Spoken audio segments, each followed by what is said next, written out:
everyone. Today we're going to learn to sew on a button and repair a tear on a seam.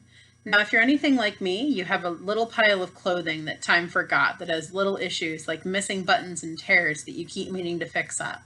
Since you're probably finding yourself suddenly having a lot of time on your hands, this is the perfect time to tackle the pile and practice skills you don't use too often. We'll start with the button sewing. The first thing you'll want to do is gather up your tools. You will need 2 needles, though one needle will do in a pinch, and the second item could be a needle or another thin object. Some thread, preferably matched to the color of your garment, but I picked a contrasting color thread so it would be easy to see what I'm doing. You should get about 2 feet of thread, which is about the length of your arm, since you're going to want to double up the amount of thread you use for extra strength. A button, you'll either want the one that originally fell off of the garment or as near a replacement as you can find. If you were super prepared, you might even have kept the little bag of extra buttons that came with the garment. And then finally, you're going to want a tool to cut with, preferably scissors or a thread cutter, but your knife or even your teeth will do in a pinch. So the first thing we'll do is we'll thread the needle. This can be finicky, but my favorite method is to lick the tip of the thread so it's nice and thin, like so, and then pinch the tip until it's flat. Then just stick the eye of the needle onto the thread like so. There we go. And then pull through until both sides are even. If you have trouble seeing the needle and the thread to thread them, I recommend using a needle threader, which comes in most sewing kits. Now that you have your needle threaded and the ends of your thread together, you'll want to knot the ends of the thread together. The easiest way to do this, in my experience, is just to rub the ends together between thumb and forefinger for a second, and then grab the little bundle that forms and then pull. If you have trouble with this method, you can also just tie a few simple small knots on the end of your thread until you get the same ball. The purpose of the knot is just so that your thread doesn't pull through the fabric while you're trying to sew on your button. So here, I don't know if you can see it, here is what the knot on the end of the thread looks like. So now I'm going to pull out my garment that I'll be sewing the button on, and it's this white shirt right here. And the button that's missing is right here on the sleeve. So you can see where there's this other button and then the button that would go on the sleeve. So the next step is deciding exactly where we want to put the button and then forming a little anchor. So to do that, we're going to try as best we can to tell where the button was originally. And it's very hard to see on camera, but there's a few little holes here that tell me that the button was right around here originally. So starting from the back side of your fabric, you'll put your needle in and pull through. So what we're doing right now is we're forming an anchor. So right where we want our button, we're going to want to go ahead and sew. So you can see where I pulled it through here. We're going to sew a tiny little X, and that's going to help us to place our button.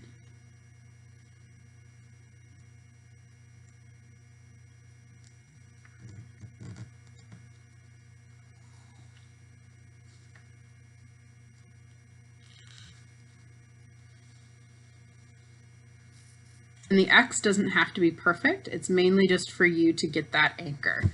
So here's my very imperfect little X. It's okay if yours doesn't look exactly like that. Now that you've sewed on your little X, you're ready to sew on the button. So you'll want to make sure at this step that your needle is currently pulled through to the back side of the fabric. So this is my back side right here. So we'll go ahead and put the button right here on top of the fabric, on top of that little X, and we'll pick one of the holes on the button and pull our needle and our thread through that little hole.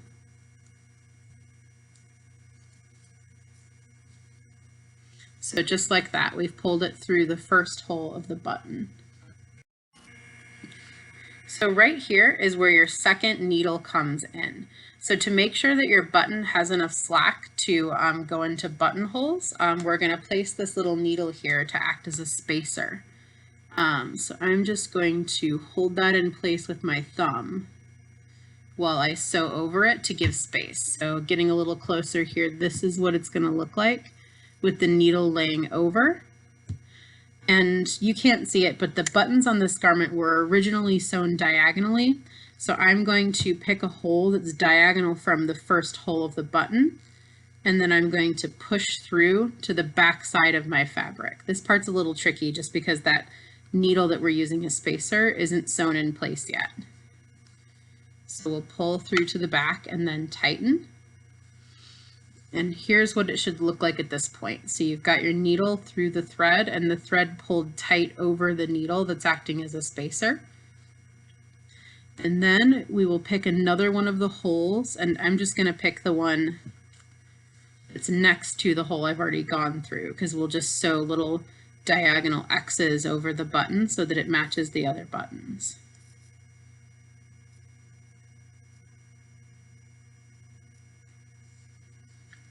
So now we'll go ahead and pull through and pull it tight. So it looks like this right now. And then we'll pull through again over the needle. And here is what the little X, the first little X on the button looks like at this point. We're going to repeat going over the holes of the button diagonally about 6 times on each hole, just to add strength. So you'll just do the same way we did. We'll start from the back, like so, pull through to the front, and then go across the needle diagonally.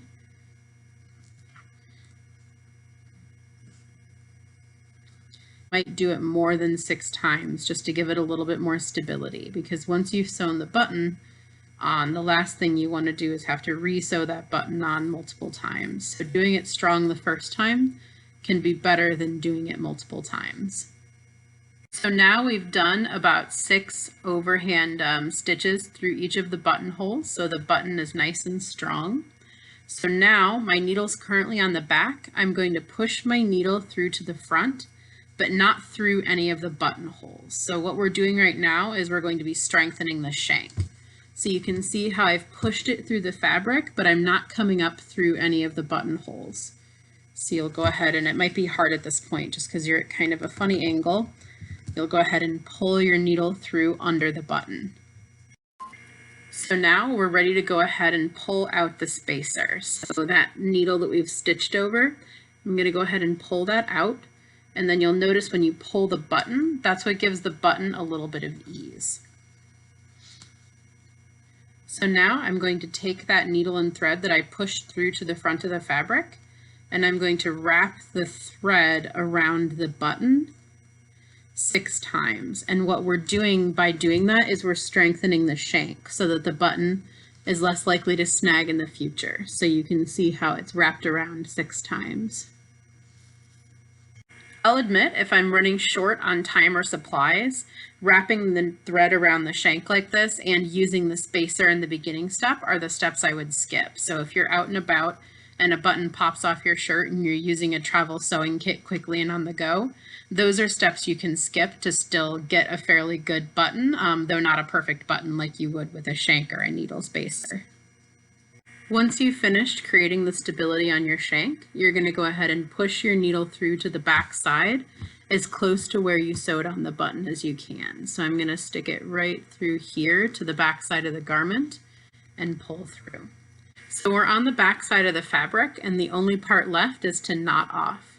So you'll go ahead and push your needle through some of this thread here that was used to sew on the button, like so. So push it partway through, and now you can see you've got a loop where you've got it pushed partway through.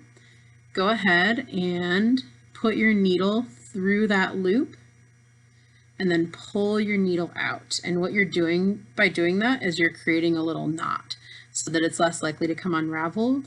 And then just for safety, I tend to do that twice just to give the button more stability. So pull it through and then stick your needle through the loop and finish pulling your needle through. So, all right, you've sewn on a button. Now you can go ahead and take your scissors or your teeth or whatever you have on you that's sharp. And go ahead and cut as close as you can to that little bunch of thread that's on the back of your button. So now your button's nice and tight.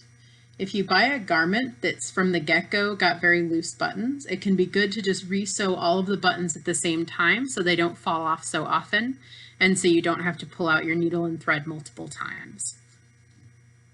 You can use variations on these techniques for 2-hole buttons or for buttons without front holes. You can find many tutorials for this on other sewing tasks actually on YouTube for sewing different types of buttons. So now we're going to go over how to sew a rip in a seam.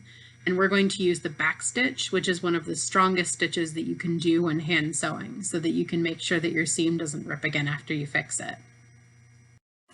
So to repair a tear on a seam, you will need 1 needle. You'll need some thread. If the thread will show, try to match it to the garment color, but if the thread won't show, then it doesn't matter what color you use.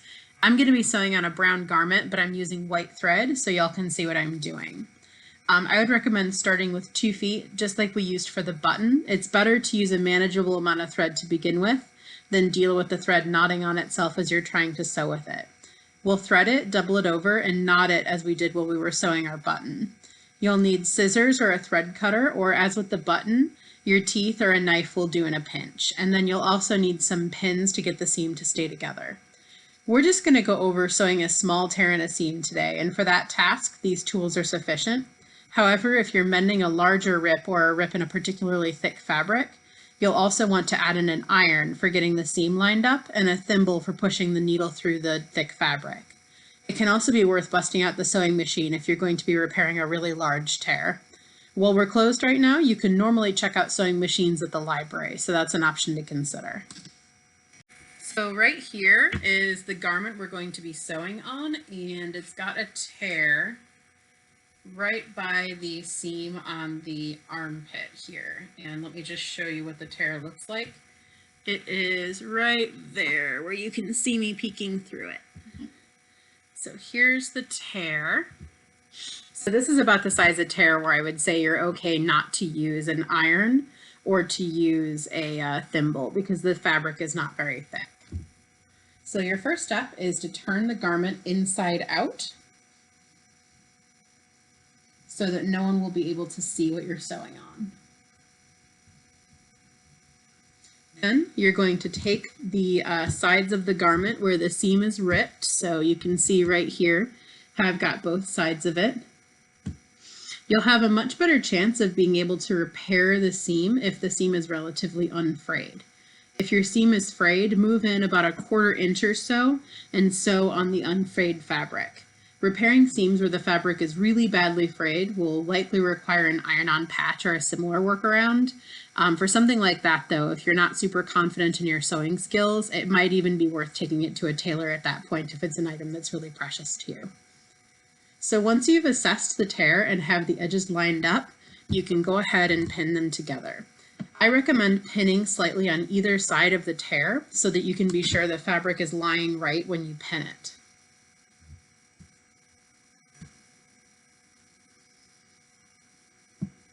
So here's where my tear starts, so I'm going to start pinning it right here. And you want to go ahead, if the seam like this is horizontal, you want to pin vertically, and you want to make sure that the heads of the pin are facing towards where you're sewing so that you don't stab yourself when you're trying to sew the seam back together. Ask me how I know. So now that your fabric is pinned together, and let me just show you, see here how I've pinned on either side of the seam to make sure that the fabric is lying right. You're ready to go ahead and start sewing. So I would recommend starting to sew before the actual tear in the fabric because that way you make sure that the seam is nice and strong, because if you start sewing on the tear and then the original rip continues to rip, you can actually gain a new hole right after you finish sewing. So I've already gone ahead and threaded the needle and done the knot at the end.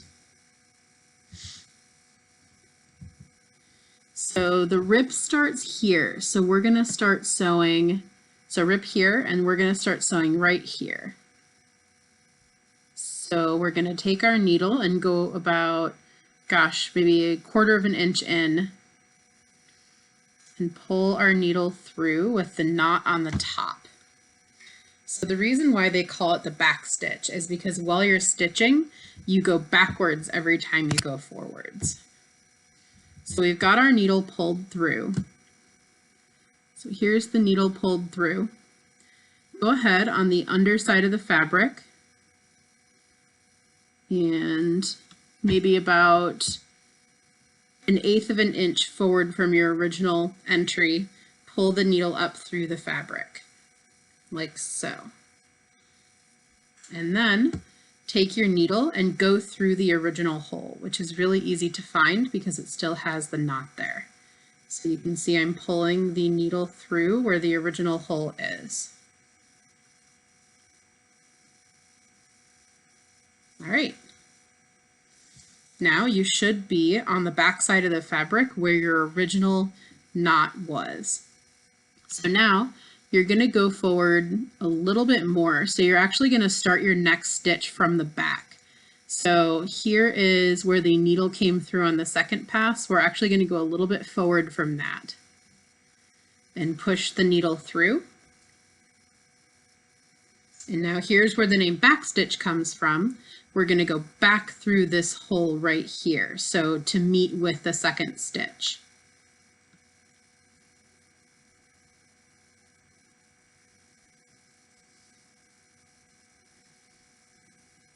When you do back stitch really neatly, it actually often ends up looking like it was sewn by a machine.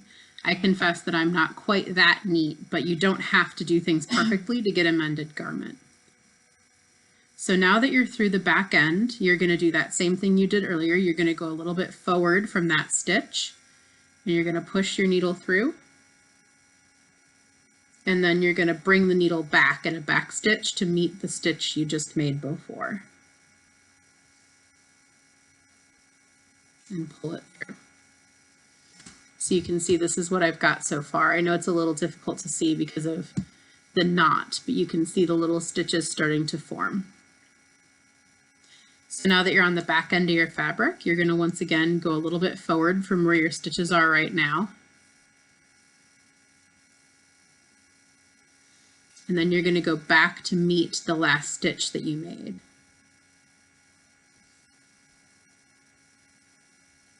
The reason why this hand stitch is stronger is, unlike, say, a running stitch where you would just be going in, out on the fabric, this essentially double stitches as you go every single stitch that you make.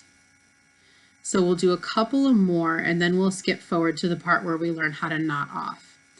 So let's see, about 1/8 of an inch away from the stitch, you'll push your needle through. And then you'll bring it back to meet the corner of your last stitch here and pull it through. Another benefit of the back stitch is because on the back side of the fabric you're making that long jump to get to the next stitch, it actually gives the fabric a little bit of stretch.